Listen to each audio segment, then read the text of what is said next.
सरकारी क्रय केंद्र पर धांधली के आरोपों को लेकर भड़के सदर विधायक विपिन वर्मा। अलीगंज रोड स्थित गल्ला मंडी पहुंचकर किसानों की शिकायतों पर किया निरीक्षण। विधायक का आरोप बाजरा खरीद में करोड़ों का खेल, किसानों की जगह आढ़तियों का अनाज खरीदा गया। मक्का खरीद न होने से नाराज किसानों के बीच पहुंचे विधायक, अधिकारियों से मांगा जवाब।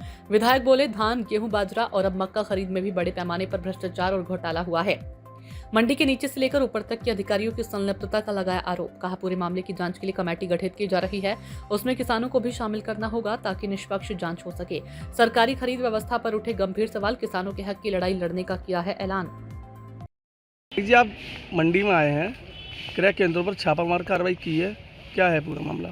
मुझे कुछ दिनों से सूचना मिल रही थी कि ईटा मंडी में चल रहे क्रय केंद्रों पर माल किसानों का नहीं लिया जा रहा है, उन्हें टाला जा रहा है, क्वालिटी ख़राब बता करके उनको यहाँ से हटाया जा रहा है और वही माल चंद व्यापारियों द्वारा या दलालों द्वारा सस्ते में खरीद करके वापस इन क्रय केंद्रों पर आ रहा है। और इसमें बड़ा मार्जिन क्रय केंद्रों पर जो ड्यूटी पर लगे हुए SMI हैं, ये सब हर कुंटल पर लगभग 500 से 700 रुपये का डिफरेंस ये लोग इसमें खा रहे हैं। इसकी सूचनाएं थी, मैंने इसके लिए डिप्टी RMO को मैंने अवगत भी कराया था 2 बार। फिर आज मजबूरन मुझे कार्यकर्ताओं की सूचना पर, किसानों की सूचना पर मुझे स्वयं आना पड़ा और आने पर मैंने माल पकड़ा है और बिना क्लेम का काफ़ी माल पड़ा हुआ है और वो व्यापारियों का ही माल है।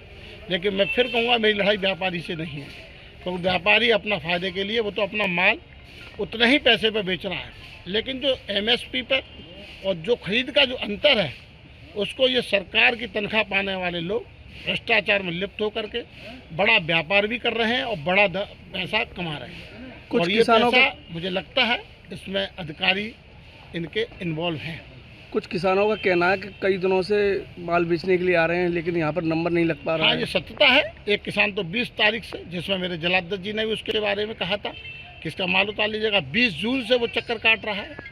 एक किसान का मैंने कहा था और अभी मुझे यहाँ बेचारे जो किसानों के परिवार के जो पल्लेदार भाई बंधु हैं, जो बहुत मेहनत करते हैं, उन्होंने ही मुझे बताया, भाई साहब यहाँ पर कोई किसान का माल नहीं, ये सब दलाली और इसी तरीके से बड़ी मुनाफाखोरी का काम चल रहा है। किसान तो वो भी हैं, लेकिन उनको तो रोजगार है। तो ये सब अवगत है और चीज़ें हैं, प्रमाणिकता है, प्रमाण है।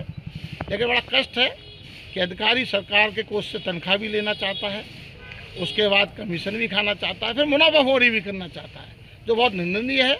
और हमारी मोदी जी और योगी जी की सरकार की छवि को भी खराब कर रहे हैं लोग। और इस तरीके से, जैसा मुझे पहले भी अवगत कराया गया कि धान में भी, गेहूं में भी, उससे पहले बाजरा में भी बड़ा खरीद घोटाला इन्होंने किया है।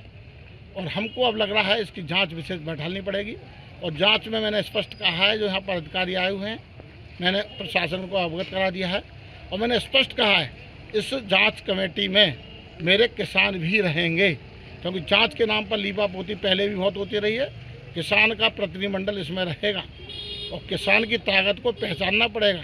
अधिकारियों को सोचना पड़ेगा, सेवक हैं, तनख्वाह लेते हैं, सेवा के लिए इनको तनख्वाह मिल रही है, काम करिए, लेकिन इसमें ये मुनाफाखोरी, कमीशन खोरी करेंगे, ये बर्दाश्त के बाहर होगा और उस पर कार्रवाई भी होगी, आगे सुधार भी होगा, ये मैं आश्वस्त करता हूँ। धन्यवाद। सूचना इंडिया के सभी दर्शकों को बधाई। अब आप सूचना इंडिया देख सकते हैं जियो TV चैनल नंबर 4053 पर भी। साथ ही सूचना इंडिया के सभी सोशल प्लेटफॉर्म Instagram, Facebook और Twitter से जुड़े और